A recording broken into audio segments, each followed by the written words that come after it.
नमस्कार साथियों, आप सभी का स्वागत है केसीजी के ऑनलाइन प्लेटफॉर्म पे। बच्चे, हम बात करते हैं सुप्रीम कोर्ट के उस डिसीजन के बारे में जो अगर कहा जाए कहा जाए तो सुप्रीम डिसीजन है बच्चे।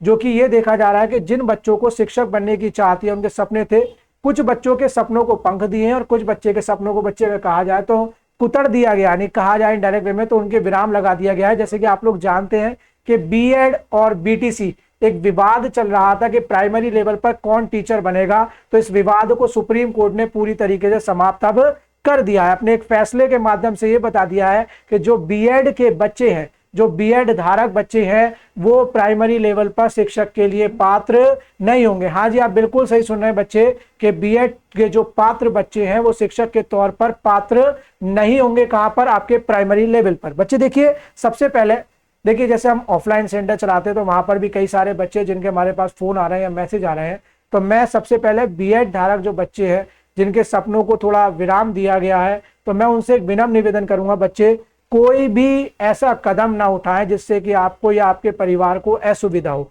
बच्चे, हमेशा उम्मीद कायम रखनी चाहिए। उम्मीद है तो इंसान है, इंसान है तो दुनिया है, ये बात भी ध्यान रखिएगा बच्चे। तो आपको उम्मीद नहीं छोड़नी है, ठीक है बच्चे। तो मैं बीएड वाले बच्चों से एक बार और विनम्र निवेदन करूंगा बच्चे कि आप अपने आप को या अपने परिवार को कोई भी असुविधा ना दें। देखिए बच्चे, सिलसिलेवार जानेंगे कि क्या प्रकरण रहा, कहां से ये विवाद उठा है और कहां तक ये विवाद गया है, और इस विवाद के बाद बच्चों के जीवन पर क्या, यानी जो शिक्षक बनने की तैयारी कर रहे हैं उन पर क्या असर पड़ेगा। देखिए बच्चे, बहुत सीधे शब्दों में बात करेंगे। सबसे पहले हम बात करेंगे विवाद जो कि 2018 में आया, जिसमें कि कहा गया कि गजाटे जो कि भारत का राज्य पत्र है, उसमें बच्चे सीधे कहा गया कि 1 से 5वीं कक्षा प्राइमरी लेवल तक बीएड के छात्र जो है वो पढ़ा पाएंगे उन बच्चों को, पर लेकिन उन्हें एक स्पेशल पॉइंट पूरा करना पड़ेगा कि उन्हें 6 महीने का एक ब्रिज कोर्स जो है बच्चे वो करना पड़ेगा, और इसको करने के लिए उन्हें 2 साल का समय दिया जाएगा। यानी कहने का मतलब 2 साल के अंदर उनको 6 महीने का ब्रिज कोर्स कंप्लीट करना पड़ेगा। ये भी वहां पर एक स्पेशल पॉइंट लिखा हुआ था। उसके बाद आप लोग जानते हैं कि 2021 में राजस्थान सरकार ने रीट की अपनी वैकेंसी निकाली, और वैकेंसी निकालने के बाद बच्चे वहां पर यह कहा गया उस नोटिफिकेशन में कि वो बच्चे जो बीएड किए हुए हैं वो प्राइमरी लेवल पर पात्र नहीं होंगे। वहां पर एक विष्णु शर्मा नाम के व्यक्ति ने उसको चुनौती दी। चुनौती के बाद वो केस जो है वो आपका सुप्रीम कोर्ट चला गया, और सुप्रीम कोर्ट ने कल एक सुप्रीम फैसला दिया जिसमें कि ये कहा गया कि बीएड वाले जो बच्चे हैं, जो बीएड धारक बच्चे हैं, वो प्राइमरी लेवल पर पात्र नहीं है शिक्षक बनने के। आइए तो सबसे पहले हम बच्चे जो हमें फैसला पता लगा कि जो फैसले की कॉपी आई है उसके बारे में हम बात करेंगे, पर हम मेन पॉइंट पर बात करेंगे बच्चे कि वो कौन से ग्राउंड्स रहे जिसपे कि बीएड जो धारी बच्चे हैं, जो बीएड धारक बच्चे हैं, उनको बाहर किया गया। देखिए बच्चों, अगर हम आपसे बात करें तो सीधे शब्दों में यहाँ पर 3 मेन पॉइंट सुप्रीम कोर्ट ने कहा है कि इसके लिए जो है कि जो बीएड वाले बच्चे हैं वो एलिजिबल नहीं है। देखिए सबसे पहले यहाँ पर यह कहा गया कि 1986 में नेशनल एजुकेशन पॉलिसी में सीधे कहा गया कि मुफ्त और अनिवार्य शिक्षा, और इसमें यह भी कहा गया कि मुफ्त और अनिवार्य शिक्षा का मतलब नहीं कि बस बच्चे को पढ़ाया फ्री में मुफ्त में दे दी छोड़ दी, नहीं, एक क्वालिटी एजुकेशन होनी चाहिए, यानी सेटिस्फैक्टरी क्वालिटी होनी चाहिए कि जो शिक्षा हम बच्चे को दे रहे हैं वो उसके जीवन को कहा जाए तो सुविधाजनक बना रही है और आने वाले जीवन को, भविष्य को उसके क्या करेगी बच्चे, बड़ा बनाएगी। ठीक है, देखिए फिर दूसरे पॉइंट में कहा गया कि आर्टिकल 21 से जो कि शिक्षा का अधिकार हमको दिया गया था 86वें संविधान संशोधन में, वहां पर भी ये कहा गया कि जो शिक्षा होनी चाहिए बच्चे, एलिमेंट्री एजुकेशन सेटिस्फैक्टरी होनी चाहिए और इक्विटेबल क्वालिटी वाली होनी चाहिए।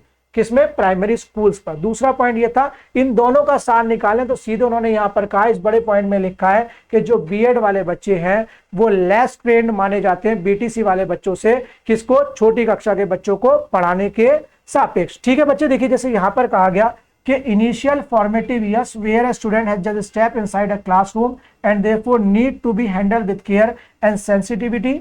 कहा जाए सीधे साफ शब्दों में कि बच्चा, कहते हैं ना कि जब बच्चा पहली बार कक्षा में आता है प्राइमरी स्कूल में तो वो कोरा कागज होता है, उसको बहुत ही सावधानी के साथ हैंडल करना है, और ये वही व्यक्ति कर सकता है जो बच्चों के बाल मनोविज्ञान में बहुत ज्यादा मजबूत हो, क्योंकि बीएड वालों को यही कहा जाता है सुप्रीम कोर्ट के द्वारा कि जो बीटीसी वाले बच्चे हैं वो मोर एलिजिबल है बाल मनोविज्ञान में बीएड के छात्रों से। तो एक सबसे बड़ा पॉइंट यही रहा कि छोटे बच्चों को पढ़ाने में बीटीसी वाले ज्यादा ट्रेंड होते हैं बीएड वालों से। ये यहां पर सुप्रीम कोर्ट ने कहा बच्चों ये देखिए हमने आपको बता दिया कि फैसले में 3 मेन पॉइंट क्या रखे गए, जिसके सापेक्ष ये कहा गया कि बीएड वाले प्राइमरी लेवल पर टीचर नहीं बन पाएंगे। अब बच्चे ये जानेंगे कि आगे क्या करना है, क्योंकि देखो मैं आपसे पहले ही कहा कि उम्मीद नहीं खोनी है बीएड वाले बच्चों को। अब सबसे पहला वाला जो जवाब हमारा आता है बच्चे, वो क्वेश्चन ये अराइज होता है कि जो अभी केवीएस पीआरटी की जो वैकेंसी पूरी होनी थी, जिन बीएड वाले बच्चों ने दिया था और उनको लग रहा था कि उनका सिलेक्शन हो जाएगा इंटरव्यू के लिए,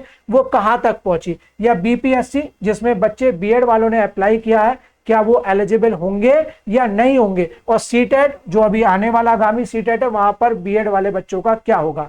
तो बच्चे मैं आपको बता दूं कि यहां पर यह कहा गया कि जो केबीएस पीआरटी है बच्चों, केबीएस आपका पीआरटी है, वहां पर जो बीएड धारक बच्चे, क्योंकि मैं आपको बताऊं देखो बच्चों, ये जो तीनों एग्जाम है, तीनों एग्जामों में सीधे एक बात कही गई थी, एक स्पेशल पॉइंट जोड़ा गया था कि आपकी नियुक्ति जो है वो सुप्रीम कोर्ट में जो फैसला चल रहा है या जो केस चल रहा है उसके फैसले पर निर्धारित होगी। अगर वो फैसला आपके पक्ष में आ गया ठीक है, नहीं आया तो हम आपको नियुक्ति नहीं देंगे। तो नियुक्ति देने से पहले ही जो है वो फैसला आ चुका है कि बीएड वालों को प्राइमरी लेवल से बाहर कर दिया जाएगा। तो ये माना जा रहा है कि केवीएस पीआरटी में जो बीएड धारक बच्चे थे उनको इन एलिजिबल कर दिया जाएगा। ऐसे ही आपको बीपीएससी में देखने को मिलेगा और ऐसे ही आपको आने वाले सीटेट के प्राइमरी लेवल पर होगा, पर आप जूनियर लेवल का पेपर दे सकते हैं। बच्चों देखिए इस सारे प्रकरण से एक सार मिलता है, हमें कुछ नहीं करना, हमें उम्मीद नहीं खोनी है। मैं आपसे कह रहा हूं कि मैं एक चीज देख रहा हूं कि बीएड वाले बच्चे बीटीसी वाले बच्चों को कुछ कह रहे हैं, बीटीसी वाले बच्चे बीएड को कुछ कह रहे हैं। बच्चे इससे करके कुछ फायदा नहीं, आपस में लड़कर या आपस में एक दूसरे को बुरा भला कहकर कोई फायदा नहीं है।